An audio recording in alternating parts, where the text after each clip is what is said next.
¿Por qué es tan importante leer a nuestros niños?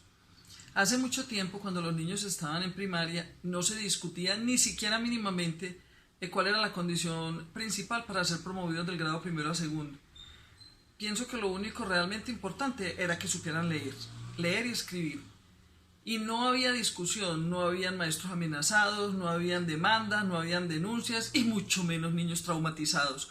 Todos sabíamos que para pasar a segundo debíamos saber leer.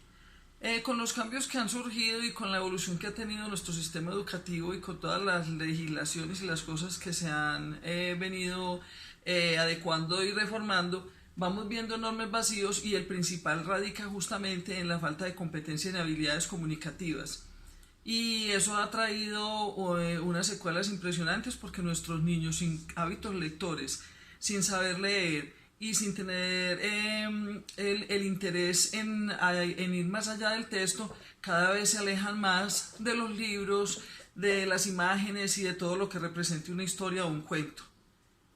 Ahora, cuando en esta época, por la contingencia que estamos viviendo, nos vemos abocados a llegar al aula virtual, nos encontramos con una realidad tremenda. Nuestros niños son muy hábiles en el manejo de redes sociales, pero no tienen la competencia suficiente para manejar la virtualidad en el aula. Y la principal falla está en que no saben leer.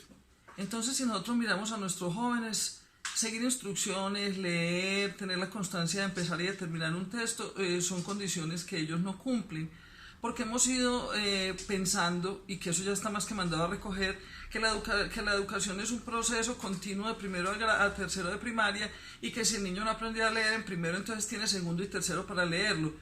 Pues muy en contraposición con esa idea, porque si nosotros vamos a hacer un edificio y no tenemos unas bases sólidas y no tenemos un primer piso adecuado, es imposible que tengamos un segundo, tercero y todos los pisos que se vengan después.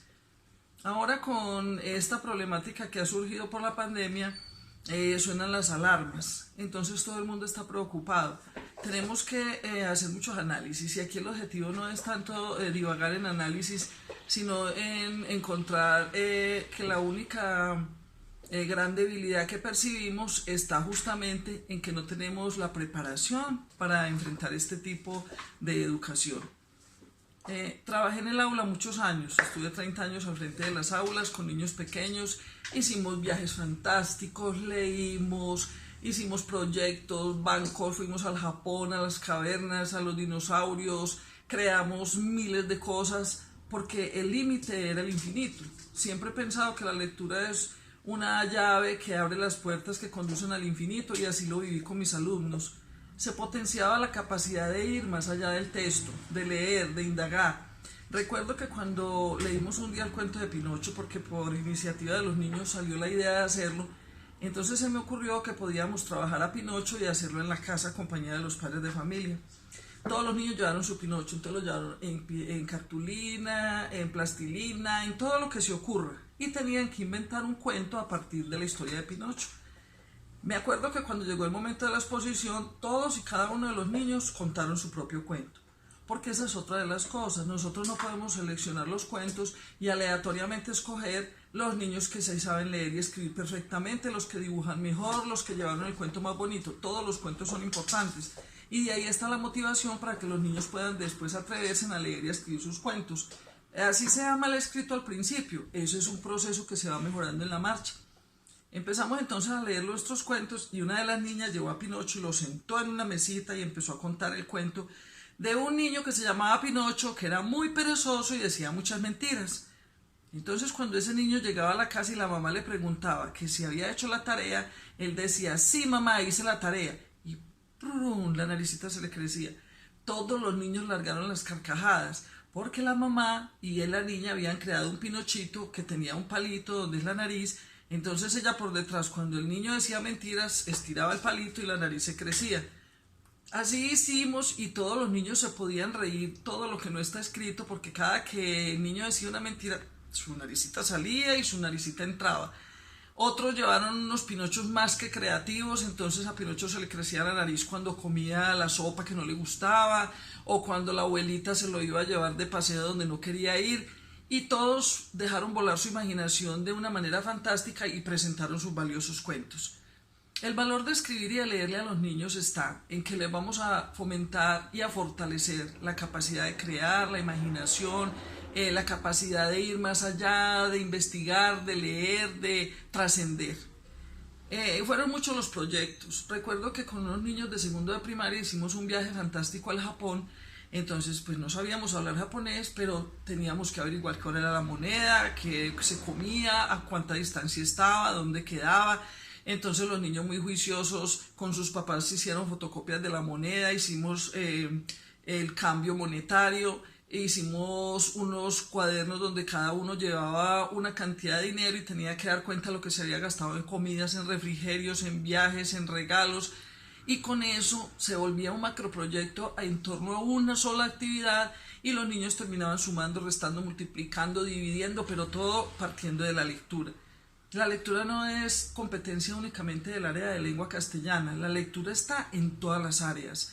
A mí me pareció muy extraño y eso me costó grandes dificultades en mis años de enseñanza y me costó grandísimos detractores porque yo muy severa con eso no admitía o no entendía cómo niños de un grado cualquiera que no sabían leer ni escribir sacaban excelente en todas las asignaturas.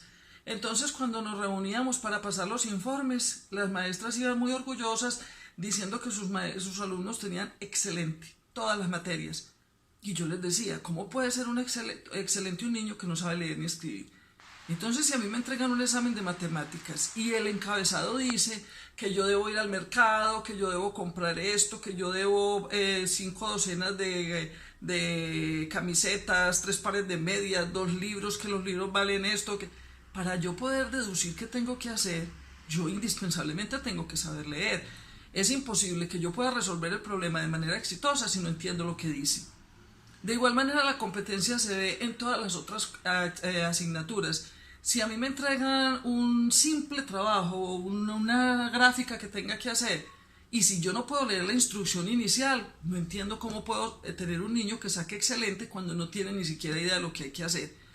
Entonces no es generar discordias, es tener muy en cuenta que mientras nosotros con nuestro permeado sistema educativo no admitamos que el error está justamente en que no hay competencia en habilidades comunicativas, definitivamente el resultado no va a verse. La invitación y la propuesta es no solamente leer los clásicos infantiles, los niños pueden leer cualquier libro, cualquier texto, cualquier autor. Yo leí con mis hijos, con mis alumnos a Cortázar, leímos a Carpentier, leímos a Shakespeare, y todos los niños tenían una habilidad espantosa para entender el cuento y me encantaba porque tenían un poder anticipatorio espantoso y la anticipación en ellos es abrumadora porque cuando vamos leyendo y ellos se van metiendo en la trama de la lectura, entonces automáticamente van teniendo también la capacidad de ver lo que va siguiendo y ellos van infiriendo, deduciendo, analizando y pensando lo que puede suceder. A partir de esas lecturas hacíamos actividades, no solamente era remitir al niño a lo básico que hacemos en la mayoría de los casos en las pruebas que ahora se diseñan. Entonces, ¿cuál es el nombre de los personajes? ¿Cuál es la idea principal, la idea secundaria? Yo pienso que esa es la metodología que más lleva a que salgamos huyendo de los textos. Si yo cuando leo un texto, en vez de detenerme en eso, me detengo en lo que más me gustó, en lo que fue más maravilloso, en lo que más se destacó.